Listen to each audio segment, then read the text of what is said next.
nombre es Juan Diego González Ferreiro y hoy vengo a hablarles de temas muy importantes como lo son las finanzas y el sistema financiero en México. Antes voy a presentarme. Mi nombre es Juan Diego González Ferreiro, estudiante del Tecnológico de Monterrey, Campus Santa Fe. Estudio la carrera de Administración Financiera y vengo a darles cosas, a contarles cosas que creo que son muy importantes. Buenos días. El día de hoy les vamos a contar sobre la historia financiera en México. ¿Y por qué esto es tan importante? Porque nosotros creemos que es muy importante conocer la historia para no estar condenados a repetirla.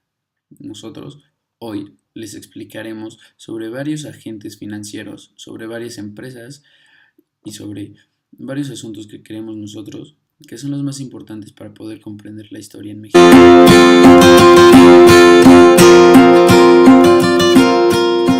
En 1822, durante el imperio de Agustín de Iturbide, se intentó crear el Gran Banco del Imperio Mexicano. Esto con la intención de que hubiera un banco centralizado dedicado a la impresión del papel moneda. Es decir, que solo un banco se pudiera dedicar a imprimir la moneda. Todo esto nos hizo mucho sentido en esos momentos. Poco después nos dimos cuenta, en 1822 se dieron cuenta que no se pudo hacer este banco central. Empezaron a haber bancos privados, los cuales ellos se encargaban de imprimir la moneda y no había instituciones que los regularan. Es decir, los bancos tenían sus propias reglas, las reglas que ni el gobierno ni nadie regulaba. En unos momentos nos estaremos enlazando con Diego para que nos cuente un poco de cómo se veían las instituciones financieras durante la revolución y después de la revolución. Diego. Bueno, tocayo, te escucho. Venimos a contarles un poco del mandato de Porfirio Díaz. Durante el mandato de Porfirio Díaz, las instituciones financieras, es decir, los bancos, seguían imprimiendo su moneda y seguían siendo regidas por sus propias reglas. Esto cambió en la Revolución Mexicana. Después de la Revolución Mexicana y después de que quitaron a Porfirio Díaz del poder, se escribió la Constitución de 1917. En ella hay un artículo muy importante que cambia la historia del Banco Central de México. En la Constitución de 1917, en el artículo 28, se establece que la emisión de papel moneda será por el Banco Central de México y que este banco será controlado por el gobierno mexicano. Este banco que se ha creado es el Banco Central de México. Este tiene como finalidad proveer y procurar la estabilidad de la moneda en México. También tiene como objetivo promover el sano desarrollo del sistema financiero y el buen funcionamiento de pagos dentro de México. Diego, regresamos contigo al Muchas gracias, Diego. Pues bueno, para concluir, así fue como en 1925 se crea el Banco Central Mexicano, gracias a los esfuerzos del presidente Plutarco Elías Calles y el secretario de Hacienda Alberto Pani.